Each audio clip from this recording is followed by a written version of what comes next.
ನನ್ನ ಭಕ್ತಿ ಕಾಯುವೆ ನಾನು ಜನುಮ ಪುರ.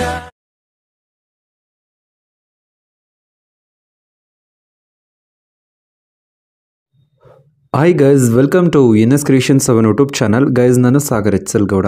ಗೈಸ್, ಈ ವಿಡಿಯೋದಲ್ಲಿ ನಾನು ನಿಮ್ಗೆ ಏನು ತಿಳಿಸ್ಕೊಡ್ತೀನಿ ಅಂದರೆ, ನೀವು ಸ್ಟಾರ್ಟಿಂಗಲ್ಲಿ ನೋಡಿದ್ರಿ ಅಲ್ವಾ, ಈ ರೀತಿಯ ಒಂದು ರೀಲ್ಸ್ ವಿಡಿಯೋ ಇನ್ಸ್ಟಾಗ್ರಾಮ್ನಲ್ಲಿ ತುಂಬಾ ಟ್ರೆಂಡಿಂಗಲ್ಲಿರುವಂಥದ್ದು. ಈ ರೀತಿಯ ಒಂದು ಟ್ರೆಂಡಿಂಗ್ ಲಿರಿಕಲ್ ವಿಡಿಯೋನ ನೀವು ಕೂಡ ನೀವು ಯಾರು ಫೋಟೋ ಆ್ಯಡ್ ಮಾಡಬೇಕು ಅಂದ್ಕೊಂಡಿರ್ತೀರೋ ಅವ್ರ ಫೋಟೋನ ಆ್ಯಡ್ ಮಾಡಿ ಈ ರೀತಿ ಒಂದು ವಿಡಿಯೋನ ಎಡಿಟಿಗೆ ಮಾಡ್ಕೊಬೇಕು ಅನ್ನೋದನ್ನು ಕಂಪ್ಲೀಟಾಗಿ ನಾನು ನಿಮಗೆ ತಿಳಿಸ್ಕೊಡ್ತೀನಿ. ಸೊ ವಿಡಿಯೋನ ಸ್ಕಿಪ್ ಮಾಡದೆ ಕೊನೆವರೆಗೂ ನೋಡಿ. ಮತ್ತು ನೀವಿನ್ನೂ ನಮ್ಮ ಚಾನಲ್ಗೆ ಸಬ್ಸ್ಕ್ರೈಬ್ ಆಗಿಲ್ಲ ಅಂದರೆ ಸಬ್ಸ್ಕ್ರೈಬ್ನ ಮಾಡ್ಕೊಳ್ಳಿ.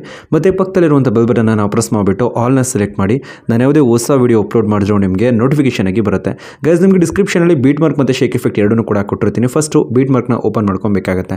ಬೀಟ್ ಮಾರ್ಕ್ ಪ್ರಾಜೆಕ್ಟ್ನ ಓಪನ್ ಮಾಡ್ಕೊಂಡ್ರೆ ಅಂದರೆ ಇದು ಒಂದು 3D ಪ್ರಾಜೆಕ್ಟ್ ಆಗಿರುತ್ತೆ, ಲಿರಿಕ್ಸ್ ಕೂಡ ಇರುತ್ತೆ ಇದರಲ್ಲಿ. ನೀವಿಲ್ಲಿ ಏನು ಮಾಡಬೇಕಾಗುತ್ತೆ ಅಂದರೆ ಫೋಟೋಸ್ಗಳನ್ನ ಆ್ಯಡ್ ಮಾಡ್ಕೊಬೇಕಾಗುತ್ತೆ. ಯಾವ ರೀತಿ ಅಂದರೆ ಸ್ಟಾರ್ಟಿಂಗಿಗೆ ಮೂವ್ ಮಾಡ್ಕೊಬೇಕಾಗುತ್ತೆ.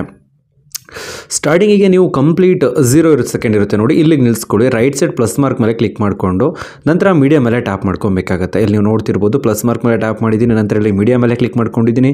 ನೀವು ಯಾರು ಫೋಟೋ ಸೆಲೆಕ್ಟ್ ಮಾಡ್ಕೊಬೇಕು ಅಂದ್ಕೊಂಡಿರ್ತೀರೋ ಆ ಫೋಟೋ ಯಾವ ಫೋಲ್ಡರ್ಲಿದೆ ಅಂತ ನೋಡಿಕೊಂಡು ಪಿಕ್ಚರ್ನ ಸೆಲೆಕ್ಟ್ ಮಾಡಿ. ಸೆಲೆಕ್ಟ್ ಮಾಡಿದ ನಂತರ ಟಾಪಲ್ಲಿ 3 ಡೊಟೆಡ್ ಲೈನ್ ಇರುತ್ತೆ, ಇಲ್ಲಿ ಕ್ಲಿಕ್ ಮಾಡಿಕೊಂಡು ಫಿಲ್ ಕಂಪೋಸಿಷನ್ ಏರಿಯಾ ಅಂತ ಇರುತ್ತೆ, ಟ್ಯಾಪ್ ಮಾಡಿದ್ರಿ ಅಂದರೆ ಈ ರೇಷಿಯೋಗೆ ಫಿಲ್ ಆಗುತ್ತೆ. ಇನ್ನು ನೆಕ್ಸ್ಟ್ ಇದೇ ಇಮೇಜ್ ಮೇಲೆ ಟ್ಯಾಪ್ ಮಾಡಿ ನೆಕ್ಸ್ಟ್ ಬೀಟ್ ಮಾರ್ಕ್ ಇಲ್ಲಿ ಇದು ಅಲ್ಲಿ ನಿಲ್ಲಿಸ್ಕೊಂಡು ಸೆಕೆಂಡ್ ಆಪ್ಷನ್ ಮೇಲೆ ಟ್ಯಾಪ್ ಮಾಡಿದ್ರಿ ಅಂದರೆ ಫೋಟೋ ಎಕ್ಸ್ಟೆಂಡ್ ಆಗುತ್ತೆ. ಎಕ್ಸ್ಟೆಂಡ್ ಆಗಿದ ನಂತರ ಅನಿಮೇಷನ್ ಎಫೆಕ್ಟ್ ಬೇಕಲ್ವಾ, ಸೊ ಇಲ್ಲಿ ಕ್ಯಾಪ್ಚರ್ ಸಿಂಬಲ್ ಇರುತ್ತೆ ನೋಡಿ, ಇಲ್ಲಿ ಟ್ಯಾಪ್ ಮಾಡ್ಕೊಳ್ಳಿ. ಇಲ್ಲಿ ವಿಡಿಯೋ ಐಡ್ ಆಗಿರುತ್ತೆ, ಅದನ್ನು ಓಪನ್ ಮಾಡಿದ್ರಿ ಅಂದರೆ 3Dನಲ್ಲಿ ನಿಮಗೆ ಅನಿಮೇಷನ್ ಎಫೆಕ್ಟ್ ನೋಡ್ತಿರ್ಬೋದು ಯಾವ ರೀತಿ ಕಾಣಿಸ್ತಿದೆ ಅಂತ, ಈ ರೀತಿ ಶೋ ಆಗುತ್ತೆ. ಇನ್ನು ನೆಕ್ಸ್ಟ್ ಆ ಫೋಟೋ ಆಗಿದ ನಂತರ ನೆಕ್ಸ್ಟ್ ಬೀಟ್ ಮಾರ್ಕ್ ಇರುತ್ತೆ ನೋಡಿ, ಇಲ್ಲಿಗೆ ನಿಲ್ಲಿಸ್ಕೊಳ್ಳಿ. ರೈಟ್ ಸೈಡ್ ಪ್ಲಸ್ ಮಾರ್ಕ್ ಮೇಲೆ ಟ್ಯಾಪ್ ಮಾಡಿ ಮೀಡಿಯಾ ಮೇಲೆ ಕ್ಲಿಕ್ ಮಾಡ್ಕೊಂಡು ಬೇರೊಂದು ಫೋಟೋನ ಇಲ್ಲಿ ಸೆಲೆಕ್ಟ್ ಮಾಡಬೇಕಾಗತ್ತೆ. ಬೇರೊಂದು ಫೋಟೋನ ಸೆಲೆಕ್ಟ್ ಮಾಡಿದ ನಂತರ ಅದನ್ನು ಕೂಡ ನೀವು ಫಿಲ್ ಮಾಡಬೇಕಾಗತ್ತೆ. ಸೊ ಇಲ್ಲಿ ನೀವೇನು ಮಾಡಬೇಕಾಗತ್ತೆ ಅಂದರೆ ಮೂವ್ ಮಾಡ್ಕೊಳ್ಳಿ. ನೆಕ್ಸ್ಟ್ ಬೀಟ್ ಮಾರ್ಕ್ ಹತ್ರ ನಿಲ್ಸ್ಕೊಂಡು ರೈಟ್ ಸೈಡ್ ಟ್ರಿಮ್ ಮಾಡಿ ಟಾಪಲ್ಲಿ ರೈಟ್ ಸೈಡಲ್ಲಿ 3 ಡೊಟೆಡ್ ಲೈನ್ ಇರುತ್ತೆ, ಇಲ್ಲಿ ಕ್ಲಿಕ್ ಮಾಡಿಕೊಂಡು ಫಿಲ್ ಕಂಪೋಸಿಷನ್ ಏರಿಯಾ ಅಂತ ಇರುತ್ತೆ. 4th ಆಪ್ಷನ್ ಇಲ್ಲಿ ಟ್ಯಾಪ್, 5th ಆಪ್ಷನ್ ಮೇಲೆ ಟ್ಯಾಪ್ ಮಾಡಿದ್ರೆ ಫಿಲ್ ಆಗುತ್ತೆ. ಇವಾಗ ನಿಮ್ಮ ಫೋಟೋ ಫೇಸು ನಿಮ್ಗೆ ಯಾವ ಪೋರ್ಷನ್ ಕಾಣಿಸ್ಬೇಕಾದ ಕರೆಕ್ಟಾಗಿ ಕಾಣಿಸ್ತಿಲ್ಲ ಅಂದರೆ ಫೋಟೋ ಮೇಲೆ ಟ್ಯಾಪ್ ಮಾಡಿ ಮೂವ್ ಟ್ರಾನ್ಸ್ಫರ್ ಮೇಲೆ ಕ್ಲಿಕ್ ಮಾಡಿ 3rd ಆಪ್ಷನ್ ಮೇಲೆ ಟ್ಯಾಪ್ ಮಾಡಿಬಿಟ್ಟು ಸೈಜ್ನ ಡಿಕ್ರೀಸ್ ಮಾಡಿ ಫಸ್ಟ್ ಆಪ್ಷನ್ನ ಯೂಸ್ ಮಾಡಿಕೊಂಡು ಫೇಸ್ ಅಂದರೆ ಯಾವ ಪೋರ್ಷನ್ ಕಾಣಿಸ್ಬೇಕು ಅದನ್ನು ಮೂವ್ ಮಾಡ್ಕೊಳ್ಳಿ.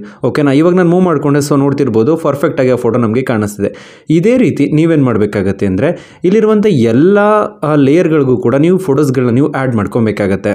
ನೋಡ್ತಿರ್ಬೋದು ಬೇರೊಂದು ಫೋಟೋನ ಕೂಡ ಸೆಲೆಕ್ಟ್ ಮಾಡ್ಕೊತಾ ಇದ್ದೀನಿ. ಸೆಲೆಕ್ಟ್ ಮಾಡ್ಬಿಡ್ತೀರಿ ಡೊಟೆಡ್ ಲೈನ್ ಕ್ಲಿಕ್ ಮಾಡ್ಕೊಂಡು ಫಿಲ್ ಕಂಪೋಸಿಷನ್ ಏರಿಯಾ ಮೇಲೆ ಟ್ಯಾಪ್ ಮಾಡ್ಕೊಂಡಿದ್ದೀನಿ. ಸೇಮ್ ನೆಕ್ಸ್ಟ್ ಬೀಟ್ ಹತ್ರ ನಿಲ್ಸ್ಕೊಂಡು ರೈಟ್ ಸೈಡ್ ಟ್ರಿಮ್ ಮಾಡ್ಕೊಂಡಿದ್ದೀನಿ. ಇದು ಕೂಡ ಫೋಟೋ ಫೇಸ್ ಕರೆಕ್ಟಾಗಿ ಕಾಣಿಸ್ತಿಲ್ಲ. ಸೊ ಈ ಒಂದು 3rd ಆಪ್ಷನ್ ಮೇಲೆ ಟ್ಯಾಪ್ ಮಾಡ್ಕೊಂಡು ಸೈಜ್ನ ಡಿಕ್ರೀಸ್ ಮಾಡಿದ್ದೀನಿ. ಫಸ್ಟ್ ಆಪ್ಷನ್ ಯೂಸ್ ಮಾಡ್ಕೊಂಡು ಸೆಂಟ್ರಿಗೆ ಅಲೈನ್ ಮಾಡ್ಕೊಂಡಿದ್ದೀನಿ. ಇನ್ನು ನೆಕ್ಸ್ಟ್ ನಾವು ವಿಡಿಯೋ ಪ್ಲೇ ಮಾಡಿದ್ವಿ ಅಂದರೆ ಪರ್ಫೆಕ್ಟಾಗಿ ಫೇಸ್ ಕಾಣಿಸ್ತಿರುತ್ತೆ. ಇದೇ ರೀತಿ ಕಂಪ್ಲೀಟ್ ಎಲ್ಲ ಫೋಟೋಸ್ಗಳನ್ನ ಅಲೈನ್ ಮಾಡಿದ ನಂತರ ನೆಕ್ಸ್ಟ್ ನೀವೇನು ಮಾಡಬೇಕಾಗುತ್ತೆ ಅಂದರೆ ಬ್ಯಾಕಿಗೆ ಬನ್ನಿ. ನಿಮ್ಗೆ ಇಲ್ಲಿ ಲಿರಿಕ್ಸ್ನ ಕೊಟ್ಟಿರ್ತೀನಿ, ಓಕೆನಾ, ಕ್ರಿಯೇಟ್ ಮಾಡಿರುವಂಥದ್ದು ಇದನ್ನು ನಾನೇನೆ. ಸೊ ಇಲ್ಲಿ ನೀವೇನು ಮಾಡಬೇಕಾಗುತ್ತೆ ಅಂದರೆ ಲೇಯರ್ ಆಪ್ಷನ್ ಇರುತ್ತೆ ನೋಡಿ, ಈ ಒಂದು ಪ್ಲಸ್ ಮಾರ್ಕ್ ಲೇಯರ್ ಆಪ್ಷನ್ ಇಲ್ಲಿ ಕ್ಲಿಕ್ ಮಾಡಿ ಸೆಲೆಕ್ಟ್ ಆಲ್ ಲೇಯರ್ ಅಂತ ಇರುತ್ತೆ.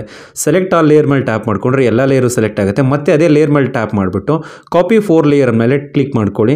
4 ಲೇಯರ್ ಕೂಡ ಕಾಪಿ ಆಗುತ್ತೆ. ಬ್ಯಾಕಿಗೆ ಬನ್ನಿ, ಬೀಟ್ ಮಾರ್ಕ್ ಪ್ರಾಜೆಕ್ಟ್ನ ಓಪನ್ ಮಾಡ್ಕೊಳ್ಳಿ. ನೆಕ್ಸ್ಟ್ ಇಲ್ಲಿ ಮೂವ್ ಮಾಡ್ಕೊಳ್ಳಿ. ಇಲ್ಲಿ ಫಸ್ಟ್ ಬೀಟ್ ಮಾರ್ಕ್ ಆಗಿದ್ದ ನಂತರ ಸೆಕೆಂಡ್ ಬೀಟ್ ಮಾರ್ಕ್ ಇರುತ್ತೆ ನೋಡಿ 211ಗೆ, ಅಲ್ಲಿಗೆ ನಿಲ್ಸ್ಕೊಂಡು ಲೇಯರ್ ಮೇಲೆ ಟ್ಯಾಪ್ ಮಾಡಿ ಪೇಸ್ಟ್ 4 ಲೇಯರ್ಸ್ ಮೇಲೆ ಕ್ಲಿಕ್ ಮಾಡಿ ಲಿರಿಕ್ಸ್ ಆ್ಯಡ್ ಆಗುತ್ತೆ. ಕ್ಯಾಪ್ಚರ್ ಸಿಂಬಲ್ ಮೇಲೆ ಟ್ಯಾಪ್ ಮಾಡಿ 3D ಅನಿಮೇಷನ್ನ ಆನ್ ಮಾಡಿಕೊಂಡು ಒಂದ್ಸರಿ ವಿಡಿಯೋ ಪ್ಲೇ ಮಾಡಿ. ಇಲ್ಲಿ ನೀವು ನೋಡ್ತಿರ್ಬೋದು ತುಂಬಾ ಬ್ಯೂಟಿಫುಲ್ ಆಗಿ ಏನಾಗ್ತಾ ಇರುತ್ತೆ ಅಂದರೆ ಈ ಒಂದು ಟ್ರೆಂಡಿಂಗ್ ವಿಡಿಯೋ ನಮಗೆ ಇಲ್ಲಿ ಕ್ರಿಯೇಟ್ ಆಗ್ತಾ ಇರುತ್ತೆ. ಇದೇ ರೀತಿ ನಾನು ಹೇಳ್ಕೊಟ್ಟು ಪ್ರತಿಯೊಂದು ಸ್ಟೆಪ್ಸ್ನ ಇದ್ರೂ ಫಾಲೋ ಮಾಡಿದ್ರಿ ಅಂದರೆ ನೀವು ಕೂಡ ರೀತಿ ಒಂದು ವಿಡಿಯೋನ ಕ್ರಿಯೇಟ್ ಮಾಡ್ಕೊಬೋದು. ಗೈಸ್ ನಾನು ಇವಾಗ ನಿಮಗೆ ತಿಳಿಸ್ಕೊಡಿ ಸಿಂಪಲ್ ಇನ್ಫಾರ್ಮೇಷನ್ ಏನಾದರೂ ನಿಮಗೆ ಇಷ್ಟ ಆಯ್ತು ಅಂದರೆ ಪ್ಲೀಸ್ ಲೈಕ್ ಮಾಡಿ, ಶೇರ್ ಮಾಡಿ ಮತ್ತು ಸಬ್ಸ್ಕ್ರೈಬ್ ಮಾಡಿ. Thank you for watching.